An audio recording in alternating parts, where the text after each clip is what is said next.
Hi, this is Dr. Fox, and let's talk about heart basics.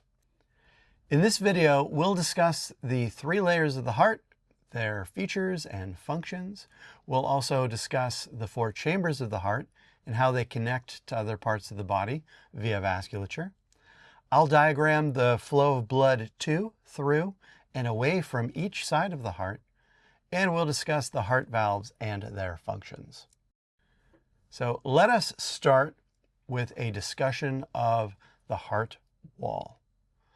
For our purposes, there are three major constituents: the epicardium, the myocardium, and the endocardium. The epicardium, if you recall, is the visceral layer of the serous pericardium.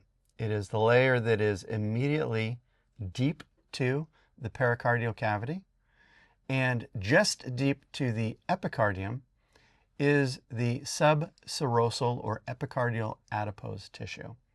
It's through this very tiny layer that the coronary arteries and cardiac veins make their way around to serve the heart.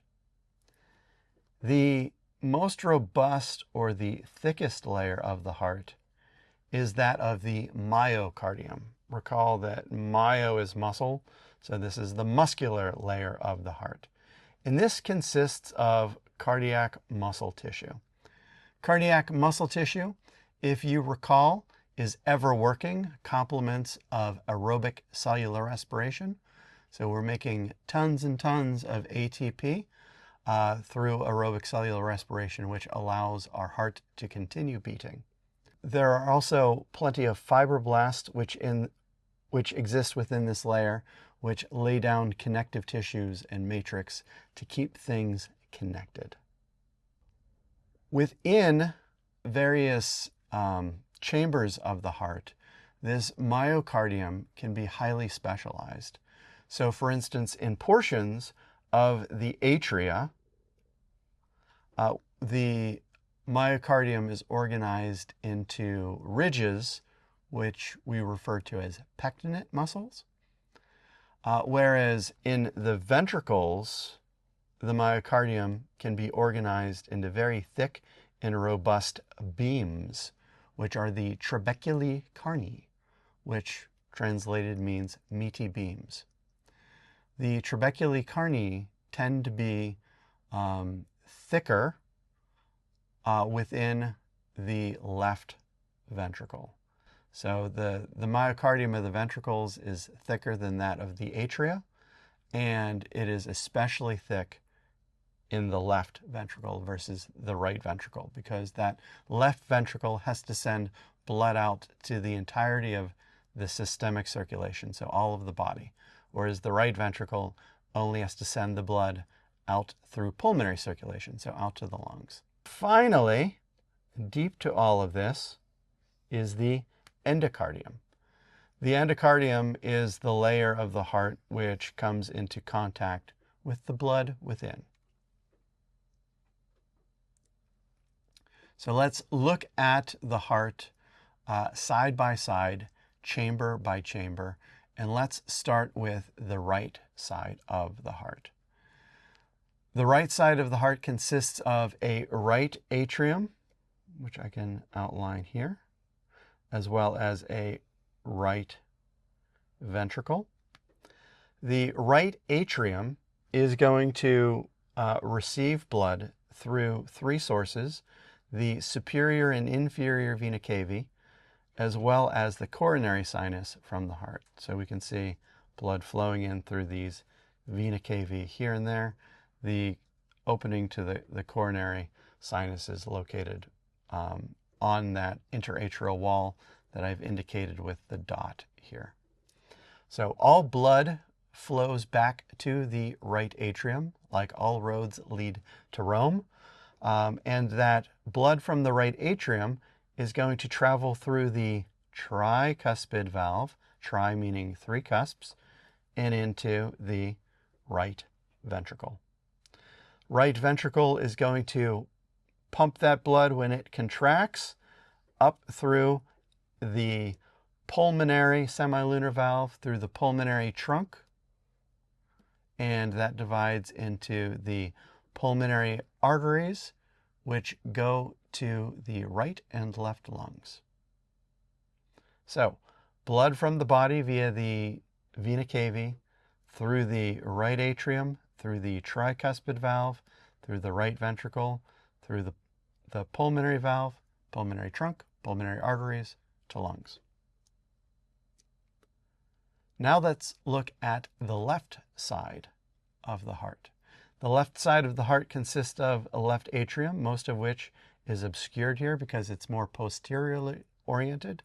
The left atrium receives highly oxygenated blood from the lungs via the pulmonary veins. So that's interesting. Veins carrying richly oxygenated blood. So there are 4 pulmonary veins that are feeding into this left atrium. Blood from the left atrium travels through the bicuspid valve, bi meaning 2 because there are 2 cusps, into the left ventricle, where blood is squeezed out during systole through the aortic valve into the aorta and out to all of systemic circulation to serve the body with blood. The blood from systemic circulation is then returned again through the vena cava. So the cycle continues on and on. Let's take a look at the heart valves.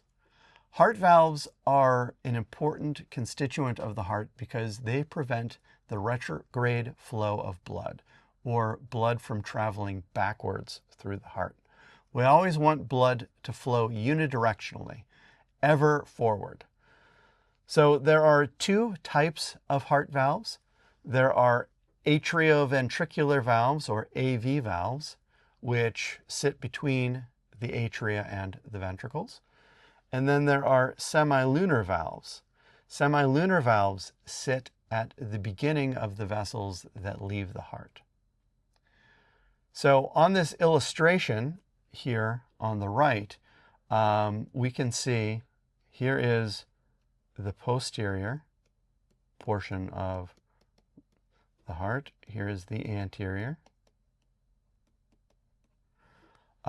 We have the atria removed here. And so on the right-hand side, we can see the tricuspid valve. It's 1 cusp, 2 cusp, 3 cusp. And on the left-hand side, we can see the mitral valve. That's 1 cusp there, and that's the other cusp there. So that mitral valve is the same thing as the bicuspid valve. So these are going to prevent blood from regurgitating from the ventricles back into the atria. So that's what the atrioventricular valves do. That blood should be moving forward. So when the heart contracts, we want blood flowing through our pulmonary trunk and ascending aorta. And nestled within those 2 vessels are the semilunar valves. Within the pulmonary trunk, we have the pulmonary valve, or the pulmonary semilunar valve. And within the aorta, we have the aortic valve, or the aortic semilunar valve. These valves also prevent the retrograde flow of blood from the pulmonary trunk and aorta back into the ventricles. Like I said, ever forward with blood. When blood begins to flow retrograde is when the heart is going to experience issues. So we've discussed the 3 layers of the heart, their features and functions. We've gone through the 4 chambers of the heart and how they relate to other parts of the body through their valves and vasculature. We've also diagrammed the flow of blood to, through, and away from each side of the heart, and discussed the heart valves and their functions. Thank you so much for your time, and I'll talk to you in the next video.